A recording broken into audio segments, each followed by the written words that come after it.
भगवान।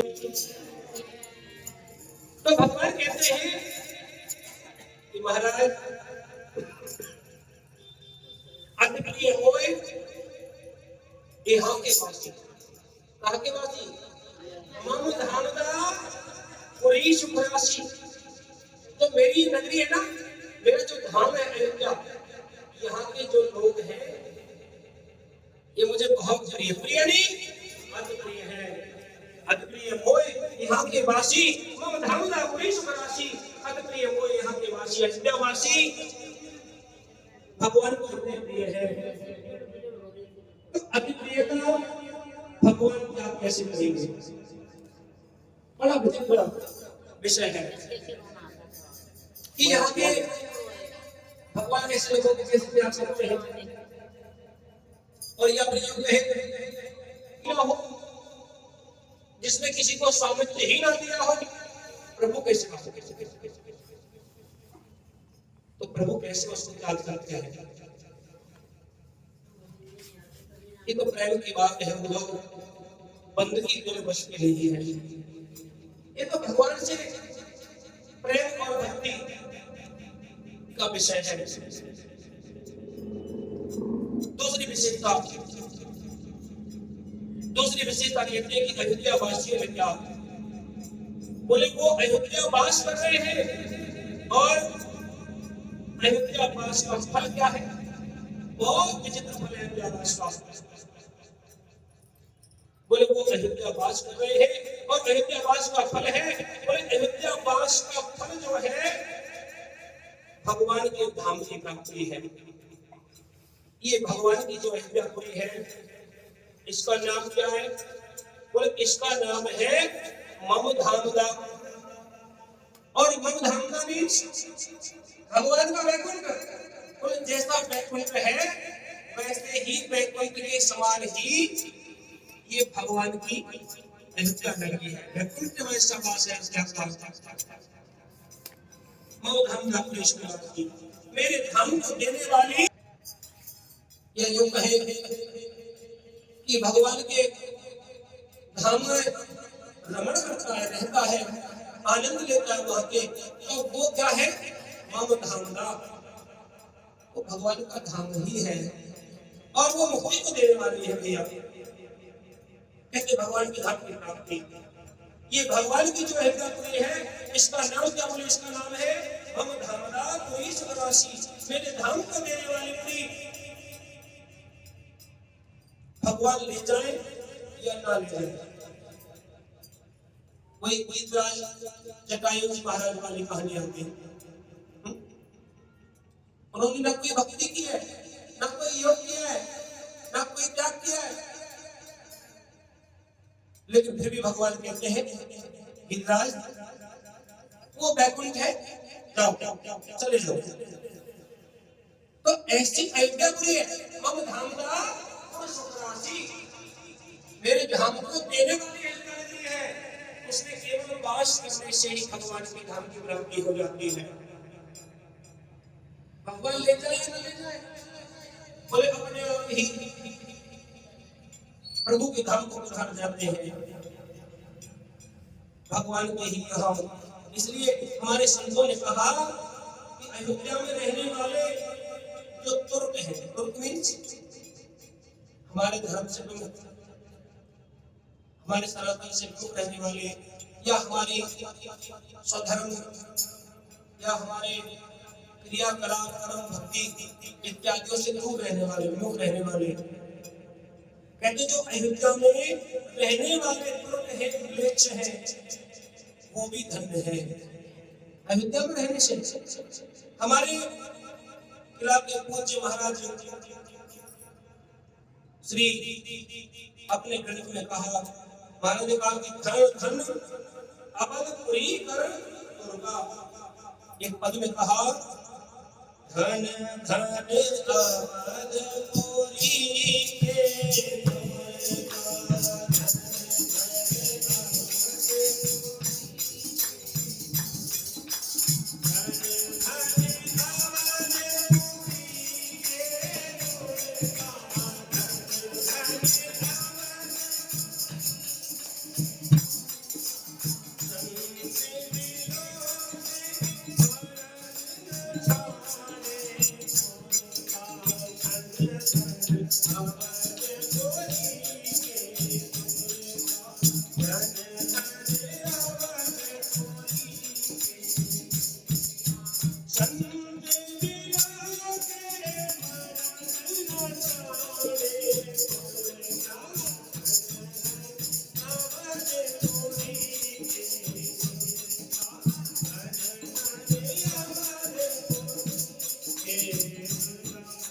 संतों ने कहा कि अवधपुरी के पुरकावी धन्य है म्लेच्छ, चाहे किसी भी धर्म को पूजे, चाहे किसी भी धर्म के द्वारा उपासना करे, लेकिन अवधपुरी में वास करने से ही वो धन्य है, धन्य हो गए और वैकुंठ की प्राप्ति कर जाते हैं। तो संत ने कहा धन धन अवधपुरी के दुर्गा मीन्स हमारे से बिजली चलने वाले, जैसे कि मुसलमान हो, ईसाई हो गए, क्रिश्चियन, तो ये सब जो पुरकाई है ये म्लेच्छ है। ये ना चाहते हुए भी ठाकुर जी का दर्शन करते हैं अयोध्या में, ना चाहते हुए भगवान के कीर्तनों को श्रवण करते हैं, ना चाहते हुए संतों के चरणों की रसधूलि को प्राप्त करते हैं। इसीलिए ये धन है दुर्गा, अवधपुरी के दुर्गा, धन धन अवधपुरी के दुर्गा। और यही बात है धन धन मथुरापुरी के दुर्गा,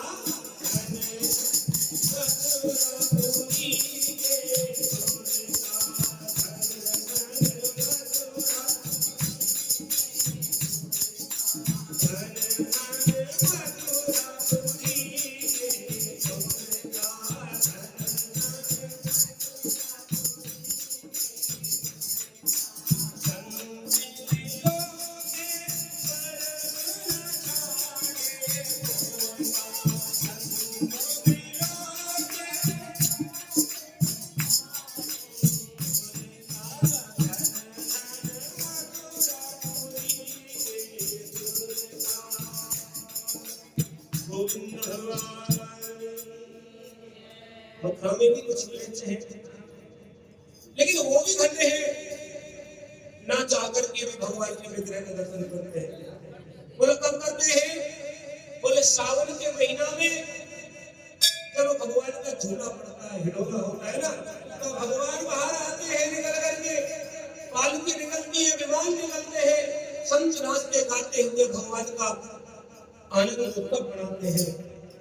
श्रावण उत्सव जब निकलते हैं तो भले ही वह चाहे दूर खड़े हो, लेकिन भगवान के दर्शन तो करते ही है। और कहते हैं कि अवधपुरी और मथुरापुरी में रहने वाले लोग भी धन्य है, ना चाहकर के भी वैकुंठ को प्राप्त कर जाते हैं। कहते हैं अयोध्यापुरी के जो दुर्ग है वो भी धन्य है।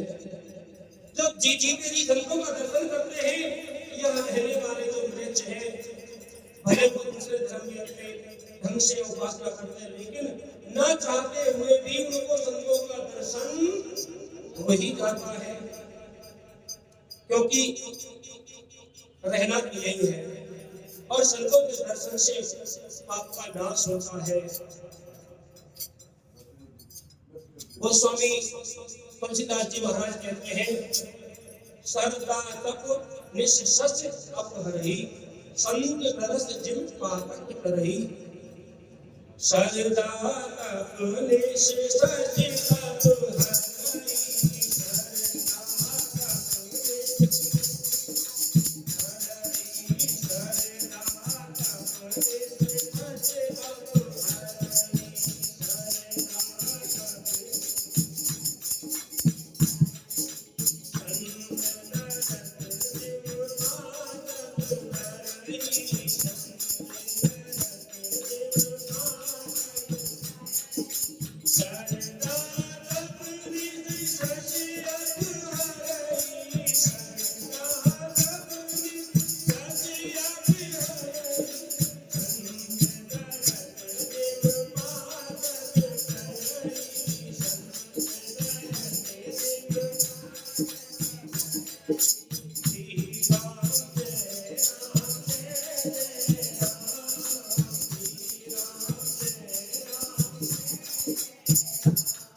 गोस्वामी तुलसीदास जी महाराज ने भी श्रीमद् रामचरितमानस में बड़ा सुंदर वर्णन किया है।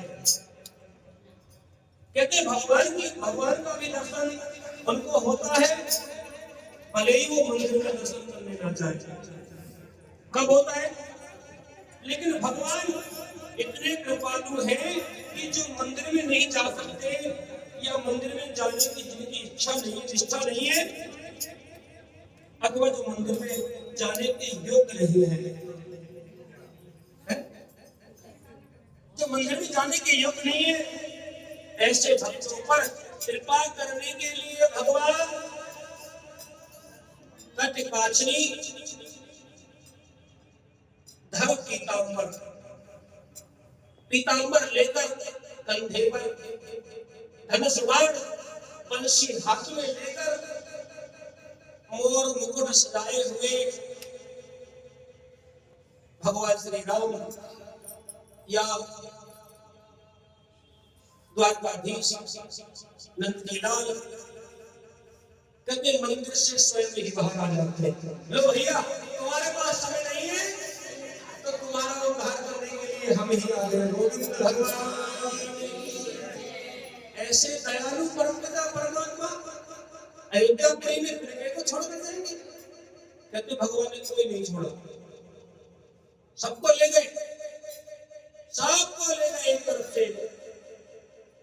कहते जो मंदिर में जाने की योग्य नहीं है, ऐसे भक्तों पर कृपा करने के लिए हमारे ठाकुर अर्चा विग्रह स्वयं दर्शन देने के लिए मंदिर से बाहर निकल आए। और कब आते? बोले जब श्रावण के महीना में भगवान श्री गोविंद रास विहार करने जाते हैं या झूला झूलने जाते हैं राधा जी के साथ, या यूं कहे कि श्री ठाकुरानी के साथ, सीता मैया जानकी जी के साथ जब रास विहार करने जाते हैं या झूला झूलने जाते हैं ना, क्योंकि बहुत सारे म्लेच्छों को मुक्त कर जाते हैं गोविंद भगवान। इसी संदर्भ में नंदलाला झूला झूलने के लिए तैयार हुए और कहते हैं राधा जी आइए पधारिए। झूलन चलो हिडोलना रसभानुनंदनी, झूलन चलो हिडोलना रसभानुनंदनी, झूलन चलो हिडोलना रसभानुनंदनी। सारी सखियां सजी है साथ में, सारी सखियां सजी है साथ में, क्यों ना हो संगनी, झूलन चलो हिडोलना रसभानुनंदनी। इस प्रकार भगवान लीला करते हैं। कहते देवी झूला परम परम की डाली है, चलिए झूलने चलते।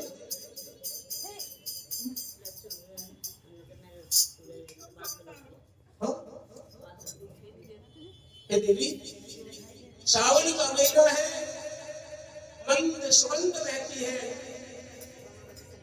और आप झूले के लिए भागो। झूला कदम की डाली में डला है, क्यों न प्रस्थान करती है। सारी सखियां संग में तुम क्यों ना हो संगनी। सारी सखियां तैयार खड़ी है लेकिन तुम तैयार नहीं है। भगवान बड़े प्रेम से कहते हैं क्यों नहीं संगनी हो रही हो महारानी, आइए झूलन चलो हिडोलना रसभानुनंदनी। बड़ा सुंदर भाव। कहते महाराज तुर्कों को और म्लेच्छों को, तो कहते हैं जब कथा समापन हो जाए बाद में आने वाले ये भी भाव है संतों का। कहते महाराज कुछ लोग तो केवल प्रसाद के लिए जाते हैं बस, अरे यार थोड़ा सा प्रसाद तो मिल जाएगा। और कोई जानकार मिल गया तो नैनों से इशारा किया, भर के मुट्ठी मिल जाएगा, गोविंद भगवान। लेकिन कहते हैं कि इसमें भी उनका उद्धार हो जाता है। जब भगवान ने ये कहा कि 3 प्रकार के श्रोता होते हैं, एक श्रोता, एक सरोता, एक श्रोता, और तीनों का ही कल्याण बताया है, तो कहते हैं जब भगवान के विग्रह के दर्शन करने के लिए कोई व्यक्ति मंदिर नहीं आ सकता, या जो कहे कि मंदिर में आने के योग्य ही नहीं है, या जो कहे कि मंदिर में आने की निष्ठा ही नहीं है, या जो कहे कि मंदिर में वो आना ही नहीं चाहते, तो यही तुच्छ है, यही तुर्क है, यही म्लेच्छ है। और यहाँ पर श्री वत्सांग स्वामी कहते हैं धन धन अवधपुरी के गुरुका, धन्य को अवधपुरी के गुरु म्लेच्छ जो भगवान के दर्शन करने नहीं जाते, लेकिन अवधपुरी में रहने के कारण भगवान उन्हें वैकुंठ को ले गए, गोविंद भगवान। ऐसे ही मथुरापुरी में रहने के कारण वो तुर्क भी परम धाम प्राप्त कर जाते हैं। ना चाहते हुए भगवान कोई दर्शन नहीं आया, तो बोला ठीक है, तुम्हारे पास टाइम नहीं है, तुम्हारे मन में श्रद्धा नहीं है, तुम्हें मेरे में भरोसा नहीं है, या तुम्हारी इच्छा नहीं होगी दर्शन करने की, तो पीतांबर कंधे पर डालकर धनुष बाण और मुरली हाथ लेकर और आदि योगीराज मयूर के पंखों का मुकुट सजा करके भगवान स्वयं बाहर निकलते हैं श्रावण के महीने में, म्लेच्छ दर्शन करते हैं और दर्शन करके धन्य हो जाते हैं। कहते हैं महाराज कई बार भगवान एक बार नहीं कई बार जाते हैं। कहते जब सावन का झूला होता है तो मंदिर के ठाकुर जी पालकी में विराजमान होकर मणि पर्वत पर पधारते हैं, अयोध्या में मणि पर्वत पर पधारते हैं। अब सब दर्शन करते हैं, रास्ते में चाहे म्लेच्छ हो, चाहे तुर्क हो, चाहे ईसाई हो और चाहे मुसलमान हो, सबको भगवान दर्शन देने जाते हैं। कहते हैं कि जो कहीं मंदिर में जाकर के दर्शन नहीं करते, उनको भी भगवान के दर्शन हो जाते हैं। जो ये सवारी शोभा यात्रा निकाली जाती है, इसका उद्देश्य ही ये है। अब तो कहते ही निकालते हैं, बहुत कम निकालते हैं, लेकिन शोभा यात्रा तो निकलती है। जैसे कि श्रीमद् भागवत जी का कहीं अनुष्ठान होना है या सप्ताह यज्ञ होना है, तो पहले श्रीमद् भागवत जी की पोथी निकलती है, कलश यात्रा इत्यादि। इसका उद्देश्य यही है कि जो म्लेच्छ है मंदिर नहीं जा पाते, उनको दर्शन देने, उनको धन्य करने भगवान बाहर निकल के आया है, गोविंद भगवान। ऐसे प्रभु इतना प्रेम करने वाले वो स्वामी तुलसीदास जी महाराज ने कभी तो कहा है, अद्वितीय मोय यहाँ के वासी मम धामदा पुरी सुखदासी। यहाँ के जो लोग हैं ना मुझे बहुत प्रिय है, और ऐसे प्रिय लोगों को मैं कैसे छोड़ सकता हूँ? नहीं छोड़ सकता। कहते हैं कि जो दर्शन नहीं करते भगवान उनको भी दर्शन देते हैं। कहते हैं ऐसे म्लेच्छ लोगों को दर्शन देने के लिए भगवान पालकी में बैठकर सबको दर्शन देते जाते हैं। आचार्य कहते हैं कि अवधपुरी में रहने वाले सभी धन्य, और कोई नहीं बचा, भगवान सबको लेकर परम धाम को गए, कुछ नहीं बचा। कहते ज्ञान क्रिया भजन लभ्य मलभ्य मन्ये, कहते ज्ञान क्रिया भजन लभ्य अलभ्य मन्ये। ये प्रभु आपको प्राप्त करने के 3 साधन हैं। मैंने सुना है कि 3 साधन कौन कौन से? बोले कि एक तो ज्ञान, व्यक्ति को ज्ञान हो जाए तो वो भी भगवान को प्राप्त कर लेता है, और दूसरा कर्म, अगर मनुष्य के सर्वोच्च हो तो वो भी भगवान को प्राप्त कर लेता है, और तीसरा भक्ति भाव।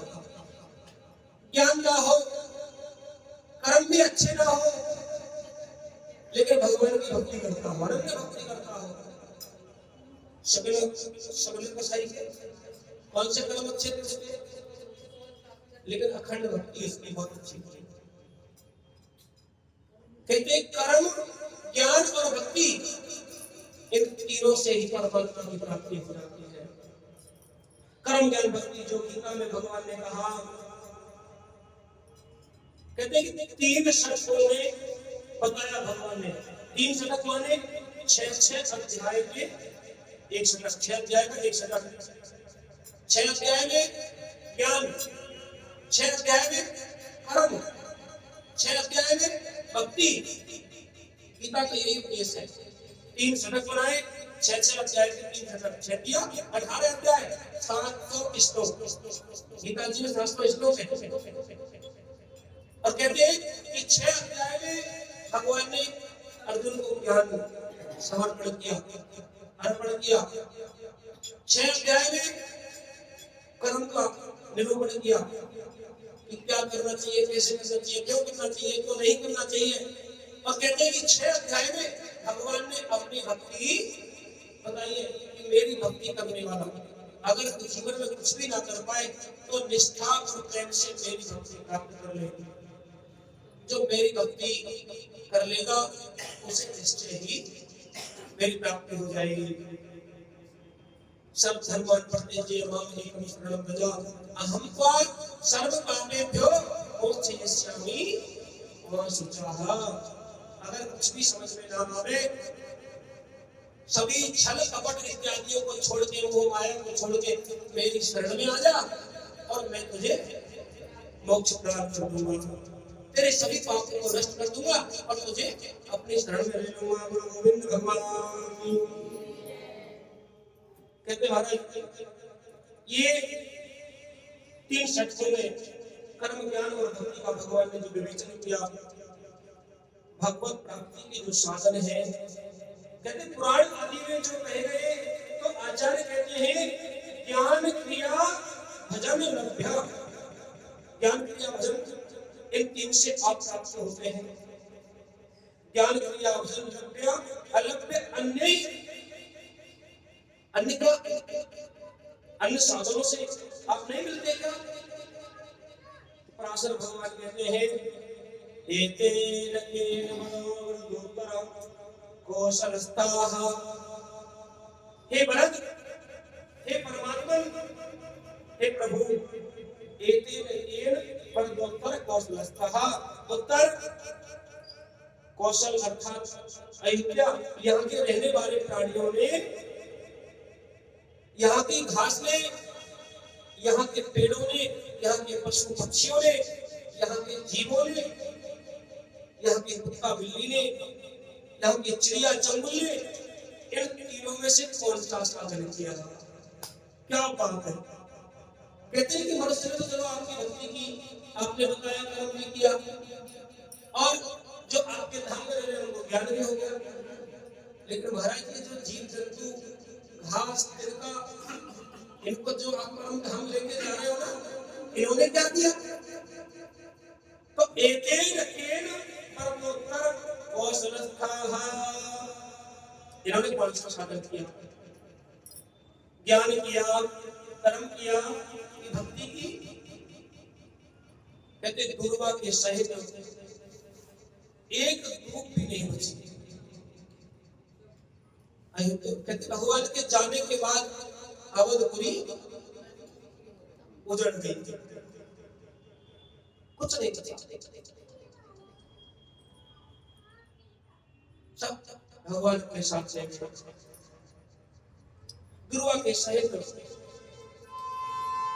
भगवान सबको अपने धाम को ले गए। ऐसे कृपालु श्री ठाकुर जी सबको लेकर के भगवान ने धाम गए, किसी को नहीं सुना। हाँ बचे भगवान के दोनों पुत्र बचे, लव कुश वो रहे, क्योंकि उनको भगवान ने राजा बनाया, और वो भी अयोध्या का राजा नहीं बनाया। अन्य बाहर बाहर का राजा बना दिया, तुम वहां राज करो और तुम वहां राज करो। कहते हैं कि बाद में कुछ समय के बाद, बहुत राज भोगने के बाद लव कुश अयोध्यापुरी में आए और पुनः अयोध्यापुरी की स्थापना की। वही गांव अयोध्यापुरी को फिर पुनः सजाया, भगवान की भक्ति में लीन होकर बैठे गोविंद भगवान। कहते महाराज यहाँ पर ये चंद्रवंश का जो उपाख्यान है वो आप सभी ने सुना। पराशर मुनि कहते हैं कि ऋषियों, हे मैत्रेय जी, यहाँ पर चंद्रवंश का जो वर्णन है पराशर भगवान ने भली भांति से वर्णन कराया। अब जब चंद्रवंश का होगा यानी कि राम जी के वंश का वर्णन होगा तो माता जानकी जी के वंश का भी वर्णन होना चाहिए। वो कौन सा वंश है? बोले जी वो सूर्यवंश है। और सूर्यवंश कहते सौर राजवंश की वंशावली की शुरुआत महाराज विवस्वान सूर्य से होती है, जिनके पुत्र वैवस्वत मनु हुए और मनु के पुत्र इक्ष्वाकु हुए। इक्ष्वाकु से अयोध्या में यह वंश आगे बढ़ा, जिसमें हरिश्चंद्र, सगर, भागीरथ, रघु, अनिका, भगवान श्री राम, ये चंद्रवंश की वंशावली हुई।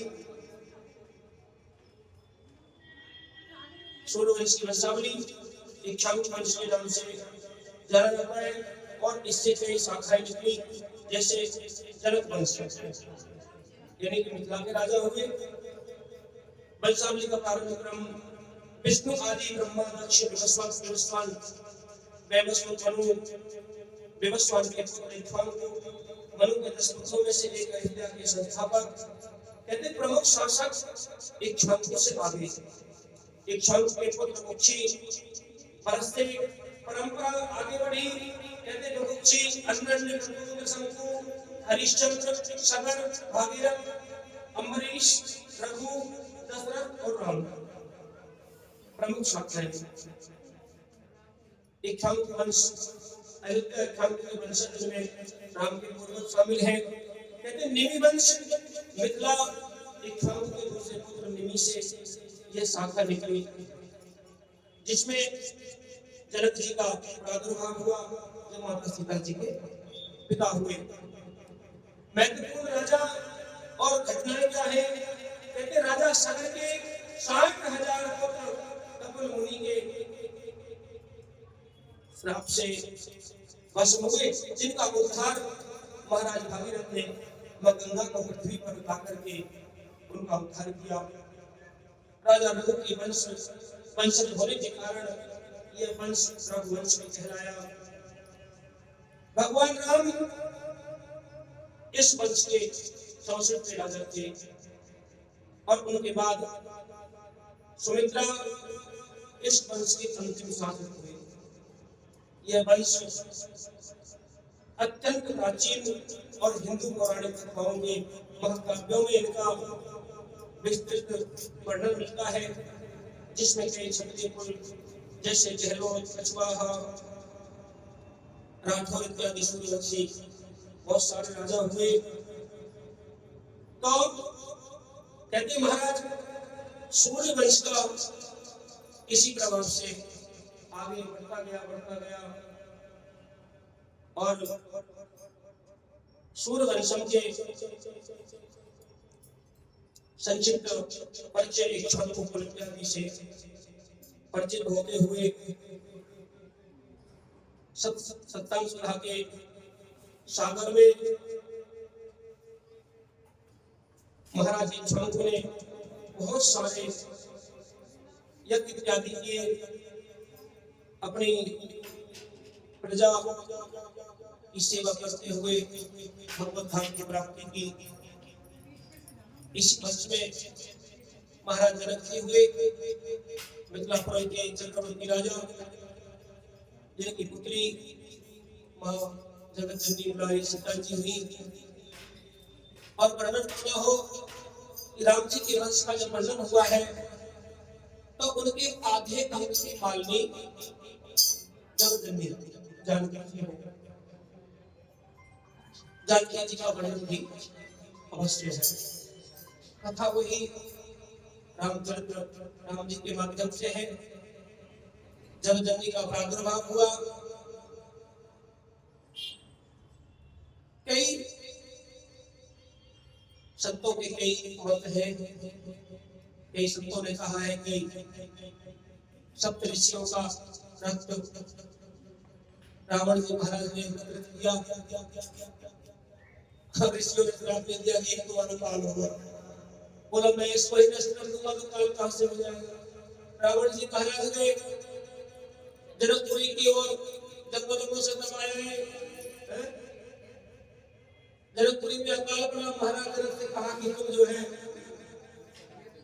यज्ञ करो। महाराज ने यज्ञ किया, उसके बाद आकाश बढ़ती, ऊपर से आवाज आई महाराज अब आप हल जोतो। महाराज जनक जी ने हल जोता, घड़े में हल कट गया, उसमें से जगजननी का प्रादुर्भाव हुआ। गोविंद भगवान, जगजननी सीता मैया अपने जीवन का निर्वाह अपने स्वामी की तरह किया। मर्यादा पुरुषोत्तम भगवान राम है तो जगजननी भी मर्यादा पुरुषोत्तम से कम नहीं है, क्योंकि है तो उनकी अर्धांगिनी, आदि शरीर की मालिकनी है। और आचार्यों ने ये कहा कि जैसे प्रादुर्भूयो रामः, जैसे प्रादुर्भूयो जनक जननी है। यहाँ एक रूप में राम जी बैठे हैं तो वह एक रूप में जानकी जी बैठे हैं, दोनों एक ही, कोई अंतर नहीं है। भगवान के समान ही एक मनुष्य लीला की है। कहते महाराज जैसे भगवान ने मनुष्य लीला की है और कभी कभी अति मानुष लीला हो जाती है, तो जगजननी ने भी ऐसे ही अति मानुष लीला की है। एक प्रसंग मैंने श्रवण किया, जगजननी धनुष क्षेत्र के बाद राम जी के साथ विवाह होकर के जब अवधपुरी में पधारी है और अवधपुरी में बड़ा मंगल उत्सव है, आनंद हो रहे हैं, वो चकाचक भगवान की हो रही है। चकाचक आप जानती है क्या है? खाने पीने की वस्तु, यही चकाचक है। हमारे लिए यही है, हमें तो माल मिल जाए, भगवान मिल जाए, क्या लेना हमसे बैठे रहो मंदिर में और क्या, उस माल चाहिए बढ़िया से। राधे राधे। तो कहते हैं जगजननी ने कैसी लीलाएं रची है। भगवान दशरथ जी से कहा पिताजी कोई योग्य ब्राह्मण लेकर आइए, मैं भोजन कराना चाहती हूँ।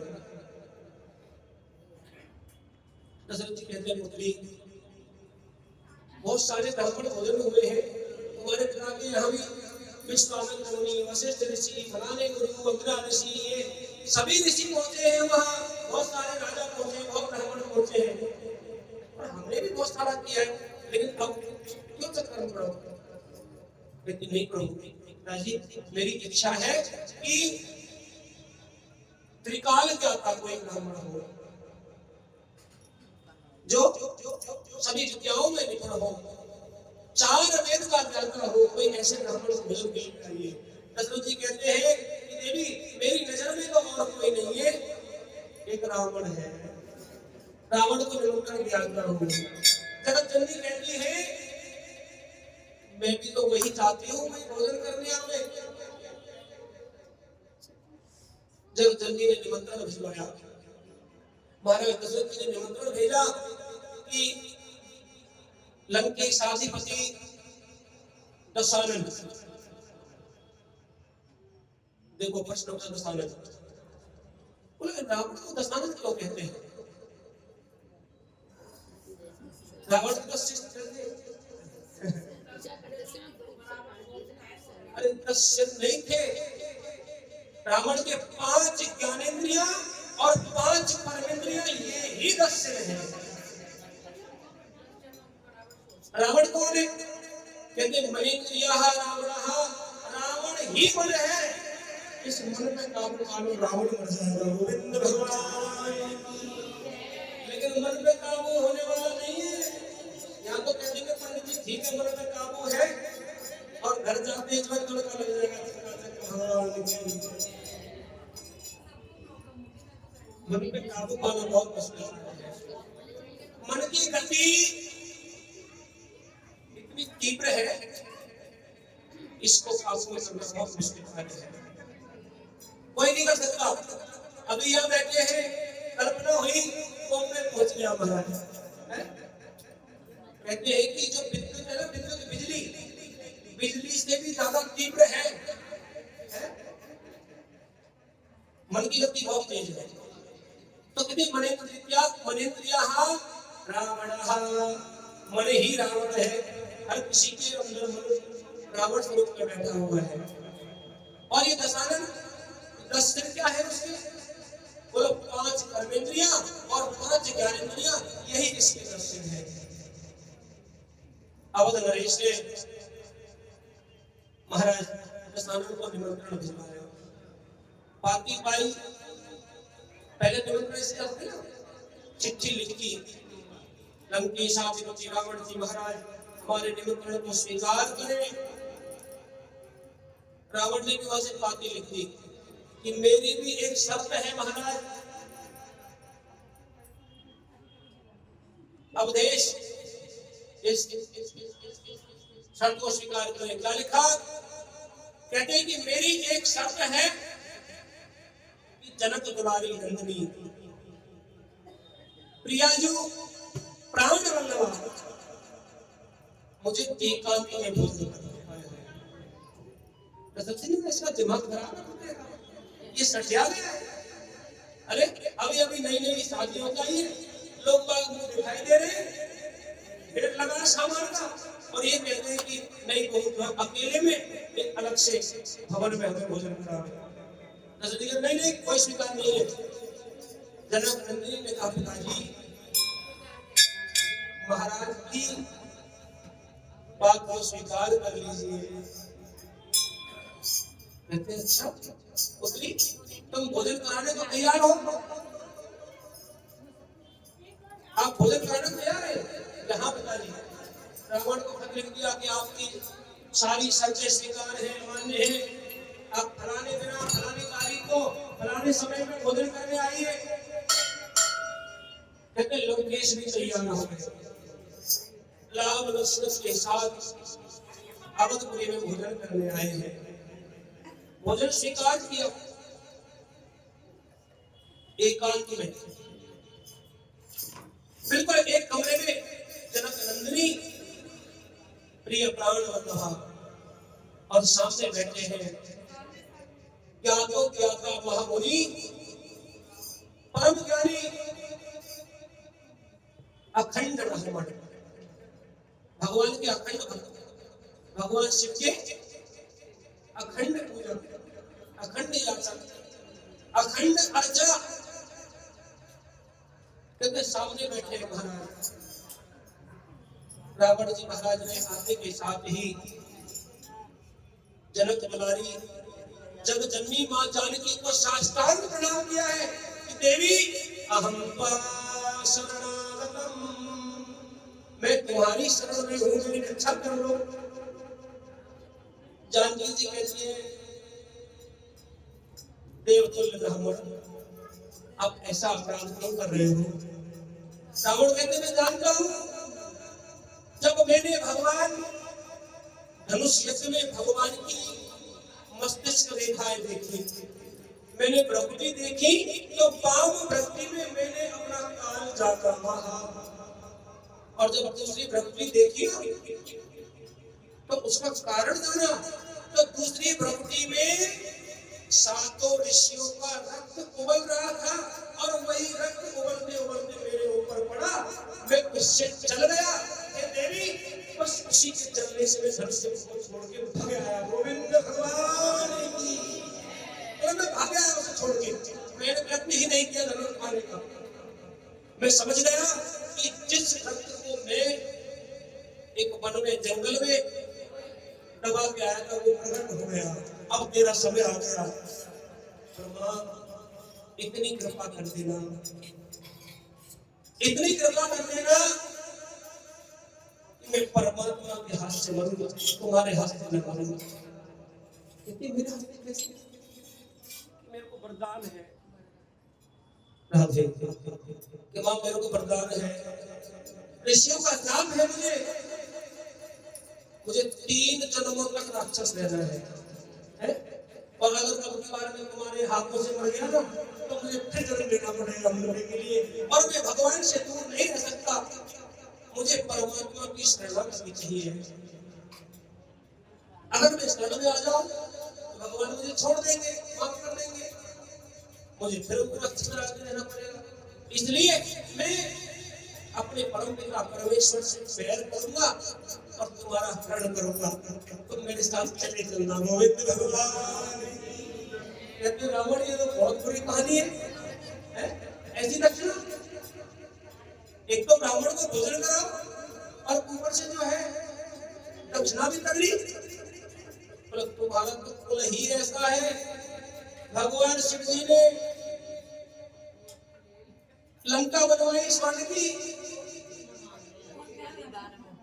तुम्हारे पूर्वजों ने उसको मान लिया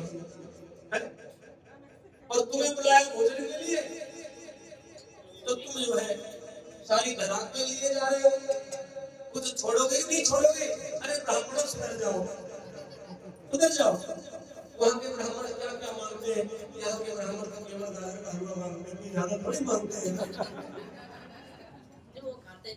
राधे राधे कहते महाराज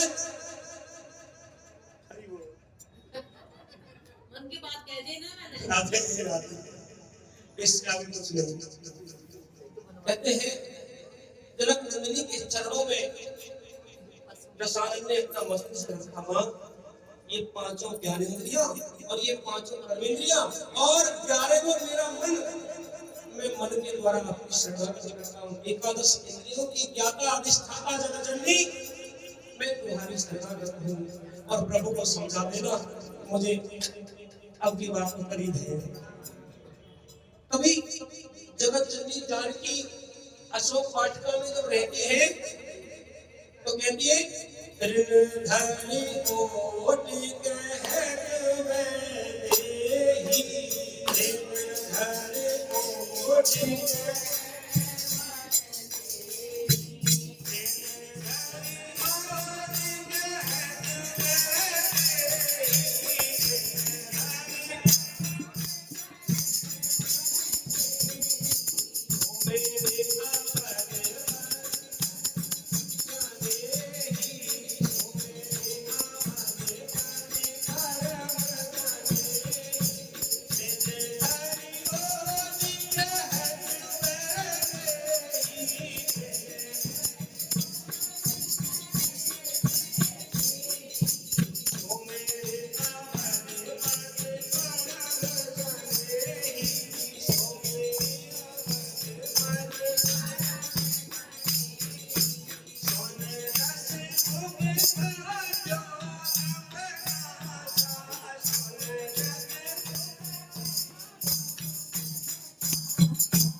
कहते तिलका की ओर से भगवान रावण ने महाराज रावण ने ये वरदान मांगा कि मां मैं मर जाऊंगा, जल जाऊंगा, अगर मैं आपके पास आऊंगा लीला करने के लिए, दिखाने के लिए है? तो आप जो है ना तिलके की ओट करके मुझे देखना मत, बस अगर कुछ बोलना हो तो ओट से बोल देना। अगर तुम्हारी दृष्टि की मेरे पे पड़ गई ना, बेहुबल हो जाओ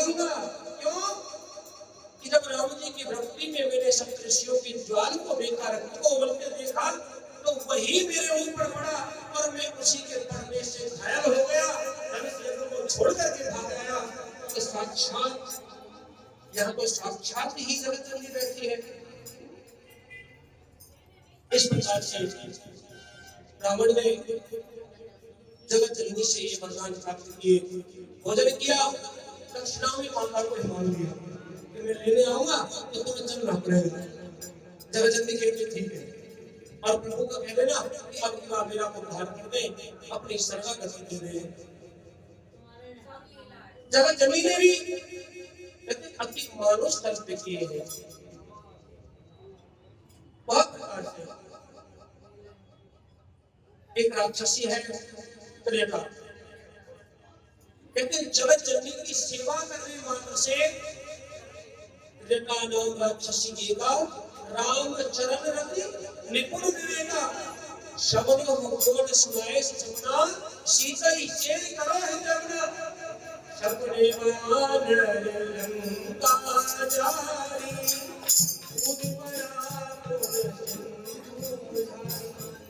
लेकिन मैंने सपने में देखा है जगत जननी की सेवा करने से उसे सारा कुछ भान हो गया। राम जी के चरणों में उसकी प्रीति लग गई है। बड़े आनंद के साथ राम जी के चरणों का अनुराग करती है और सभी राक्षसों को कहती है सामने कौन सुनाई सत्तर सीते से मैंने सपना देखा है, सपने मानव लंका जारी धान सेना संभारी सभी सेना बढ़ती है और लंका का सत्यानाश हो गया है। तो ऐसे अति मानव चरित्र जगत जननी ने भी किए हैं।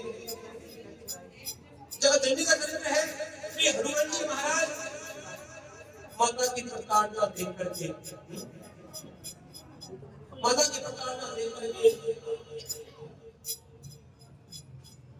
जब कह रही है ना रावण आया, रावण ने माता को बहुत प्रताड़ना दी है, मेरे को स्वीकार कर ले नहीं तो मैं मार दूंगा, ये कर दूंगा, वो कर दूंगा, बहुत सारे बातें कही है।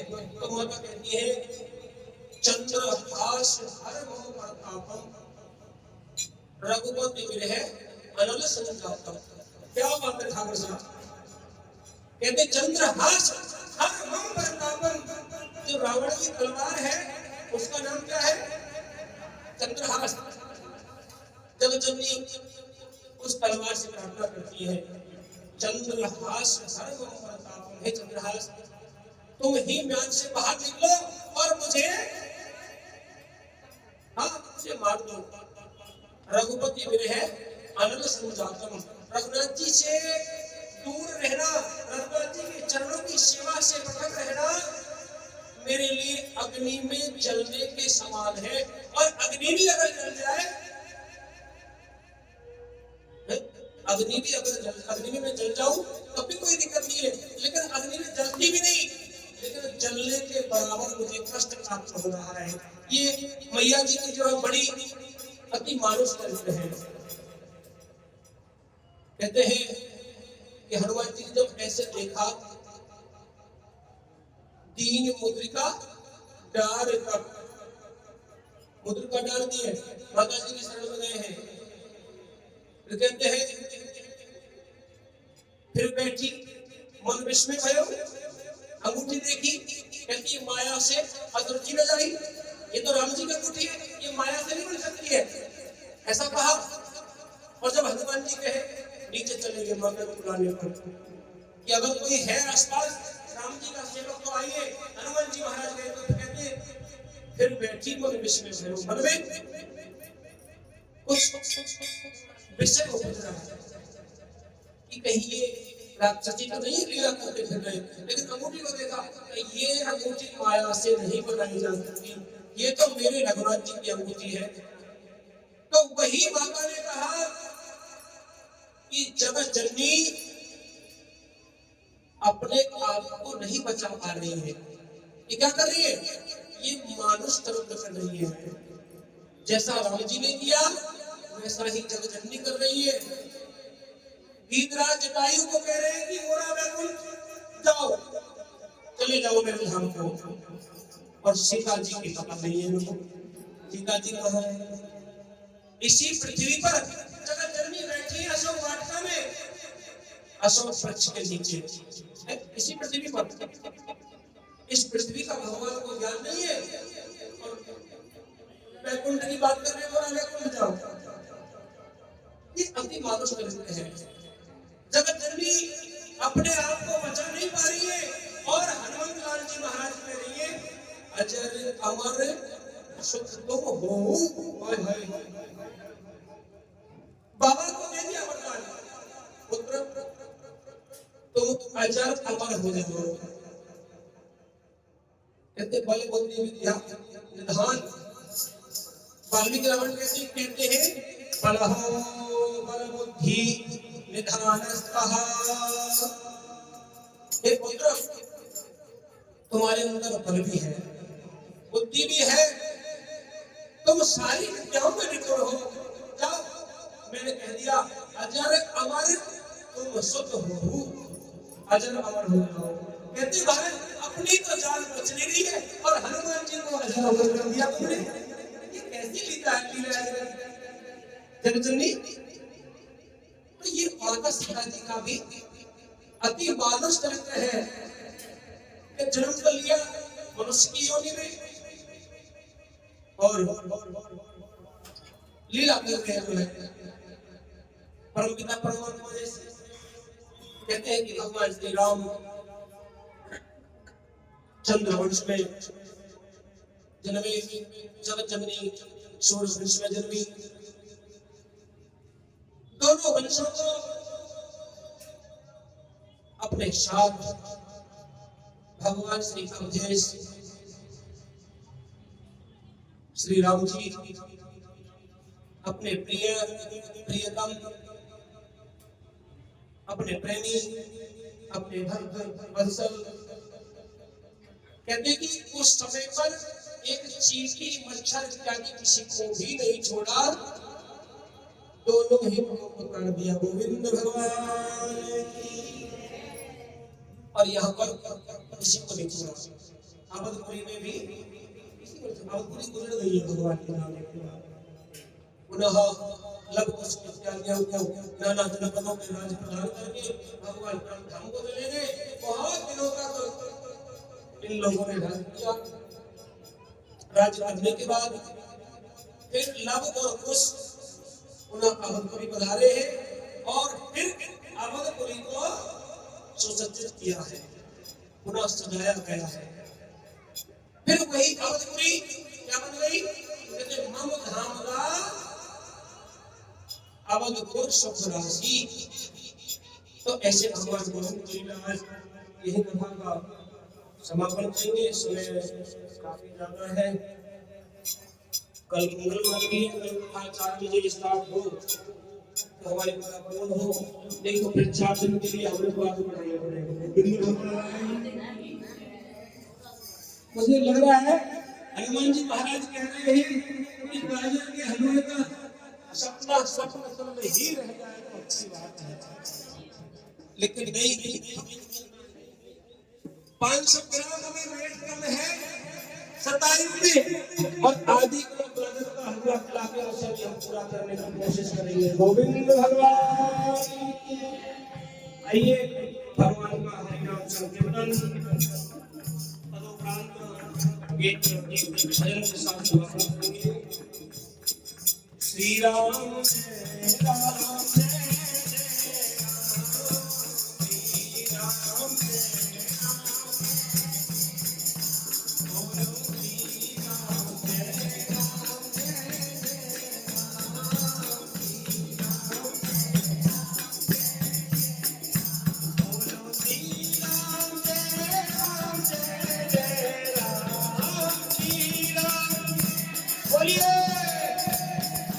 बोलो श्री राम।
राजा रामचंद्र भगवान की, श्री विष्णु महापुराण, श्री पराशर भगवान,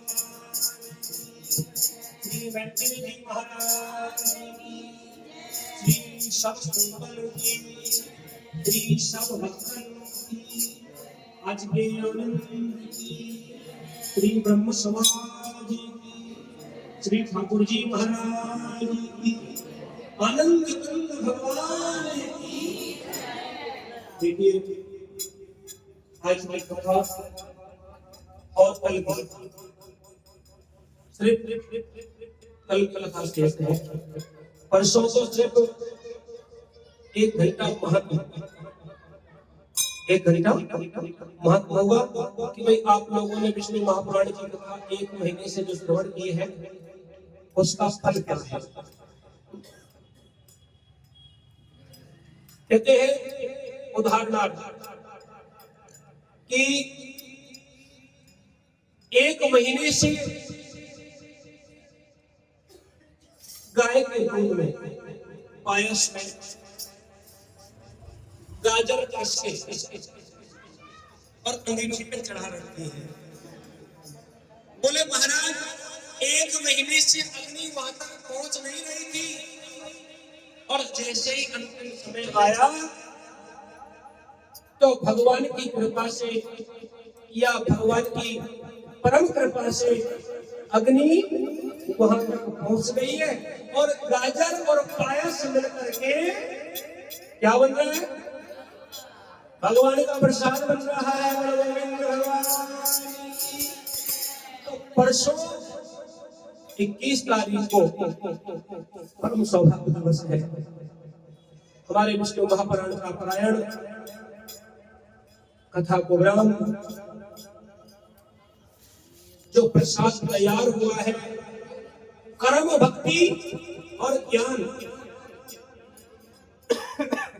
कहते कर्म भक्ति और ज्ञान का जो पायस तैयार हुआ है उसका रस रसा स्वादन गाजर के हलवा के द्वारा होगा। गोविंद भगवान 10 से 11 और 11 से 12 और 12 से 1 यानी कि 10 से 11 ज्ञान और 11 से 12 कर्म और 12 से 13 भक्ति और 13 के बाद भक्ति के बाद तो तृप्त हो जाता है क्योंकि भक्ति प्राप्त हो गई तो भगवान का सानिध्य प्राप्त हो जाएगा। गरम गरम 5 पूरी, इधर से हलवा, इधर से सब्जी, चकाचक भगवान की। देखो यही प्रार्थना है। अंतिम समय में भगवान मुझे रुलाना होगा। कहते हैं कि हम व्यास विदाई लेते हैं, प्रार्थना करते हैं कि भैया हम विदाई दे दो, तो उस समय व्यास को अक्सर रोना आता है। क्यों? कि ऐसा आनंद प्रभु की कृपा से प्राप्त होता है और अब के बिछड़े कब मिलेंगे कोई पता नहीं है। ये ईश्वर चाहते हैं मंदिर में तो रोज ही आना होगा, लेकिन ऐसे संगम में आकर डुबकी लगाना और अपने आप को कृतार्थ करना, ये अवसर नहीं प्राप्त होते हैं। कहते हैं दुर्लभ हो मन सोचे हो देनाम सर्वंगरा तत्रापि दुर्लभम मन्ये वैकुंठ प्रिय दर्शनः। ये मनुष्य का जन्म, ये मनुष्य का शरीर प्राप्त होना बहुत दुर्लभ है। 84 लाख योनियां भोगने के बाद बड़ी मुश्किल से तो प्राप्त होता है और देनाम सर्वंगरा एक क्षण में नष्ट हो जाता है, इसका कोई पता नहीं। अभी हम कथा में बैठे, कल कोई पता नहीं है, एक क्षण में नष्ट होने वाली ये देही। इस देही से प्राप्त होकर के क्या क्या प्राप्त कर सकते हैं? अतपि तत्रापि दुर्लभो मन्ये वैकुंठ प्रिय दर्शनः। ये दुर्लभ कृत्य है कि इस देही के द्वारा परमात्मा की कर्म ज्ञान भक्ति प्राप्त करके उनके धाम को प्राप्त कर लेना इस मानव शरीर से सौलभ्य है, सुलभ है, हो सकता है। और कहते हैं शुद्ध दारा और लक्ष्मी पापी के भी होते हैं, तो पापियों के भी होते हैं। बेटा बेटी पत्नी धन संपदा, ये कोई बहुत बड़ी बात नहीं है। क्या दुर्लभ है? यही दुर्लभ है। शुद्ध दारा और लक्ष्मी पापी के भी होए, संत समागम हरि कथा तुलसी दुर्लभ होए। ये दो ही कार्य दुर्लभ है। संतों का संग, ये संती तो बैठे, क्या लाल तोला पहले से संत होता है क्या? रटे रटाए शब्द भगवान के पुराणों को पढ़ लिया और कॉपी में लिखा, डायरी में लिखा, उसे संत बन गए क्या? नहीं, यही संत है। संत कौन से हैं? सहा ब्रह्म रसास्वादनम कृष्ण, कहते हैं कि उस ब्रह्म के रसास्वादन को जो ग्रहण करता है वही संत है। प्रवास है संतों की। बहुत रामायण में बहुत कुछ कहा गया है, पुराणों में बहुत कुछ कहा गया है, लेकिन हम एक भजन सुनना चाहते हैं। बोले गोविंद भगवान।